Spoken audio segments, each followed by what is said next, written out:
All right, let's dive into something really cool today. We're looking at an illustrated book of bad arguments. It's this amazing, super simple guide to all those little mistakes and logical errors we all run into in our daily debates. So, yeah, let's get right into it. First things first, we've got to talk about a feeling we've all had. You know, those arguments that just feel like they're going absolutely nowhere. You know the one, right? Maybe you're scrolling through social media or you're just at a family get-together and suddenly you're in a debate that feels like you're running on a hamster wheel. It's so frustrating, totally unproductive, and it just seems to go on and on without getting anywhere. Well, that feeling, it's not just in your head. This book points out that a huge chunk of our conversations about everything from big political issues to just day-to-day stuff are basically broken. They're just plagued by a lack of good, solid reasoning. The whole conversation just gets derailed. So, what do we do about it? Well, that's where this book comes in. And you should think of it less like some dense academic textbook and more like a field guide for navigating these messy, flawed discussions. I love this quote the author uses. It's originally from Stephen King, who said that reading bad writing is like the literary equivalent of a smallpox vaccination. The book applies this idea to arguments. By learning to spot flawed logic, you basically vaccinate yourself against it. It's such a powerful way to think about it, right? And look, let's be clear. The point here isn't to turn you into some master debater who just crushes everyone in an argument. No, the real win is becoming a clearer thinker yourself.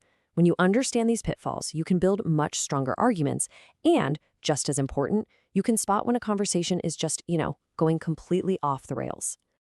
Okay, so really quick, let's just set the stage. There are basically two types of arguments. First, you've got a deductive argument. Think of this like a perfectly sealed pipe. If the starting points are true, the conclusion has to be true, no leaks. Then you have an inductive argument, which is more like a weather forecast. Based on all the evidence, the conclusion is probably true, but it's not a 100% guarantee. This little distinction is going to be pretty important. All right, now for the main event. We're going to start unmasking some of the biggest villains of bad reasoning. These are the logical fallacies that just poison our conversations. Let's get to know them so we can spot them out in the wild. First up on our most wanted list is a classic. I'm almost certain you've seen this one before. The straw man. So here's how to think about it. Instead of actually fighting your opponent, you build a flimsy scarecrow, a straw man, that kind of looks like them, and then you just knock that over instead. It's all about making this ridiculous caricature of their argument, because, well, the caricature is a whole lot easier to defeat. And this example just nails it. The theory of evolution, it's a really complex idea about a shared ancestor from millions of years ago. But this example twists it into this silly cartoon image of monkeys swinging in trees. That's super easy to laugh at, but it has absolutely nothing to do with the actual scientific argument being made. Okay, our next villain is a personal favorite of internet trolls everywhere. Let's talk about the ad hominem attack. Ad hominem is actually Latin for to the person, and that's exactly what this is. It's a classic diversion. When you can't attack the idea, you attack the person who's saying it. The hope is that nobody will notice that you've completely changed the subject from the argument to the arguer. This is such a perfect example. See what's happening here? The person isn't actually arguing against the historical point. They're not offering a counterfact or a different interpretation. Nope. They're just trying to disqualify the speaker entirely. The actual argument just gets completely ignored. And next up, we've got a villain that really loves to prey on our deepest fears, the slippery slope. This argument is pure fear-mongering. It basically suggests that if we take one tiny step in a certain direction, it will inevitably, without a doubt, set off this horrible chain reaction of terrible events. It paints this terrifying picture of the future without ever actually proving that A leads to B, let alone all the way to Z.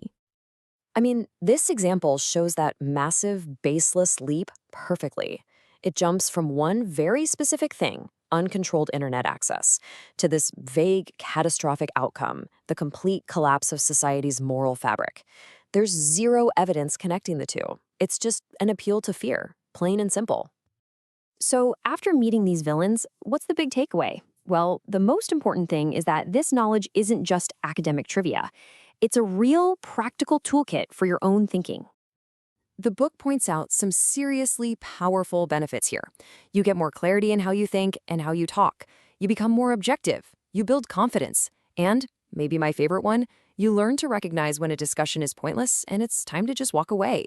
These aren't debate club tricks. These are life skills, you know?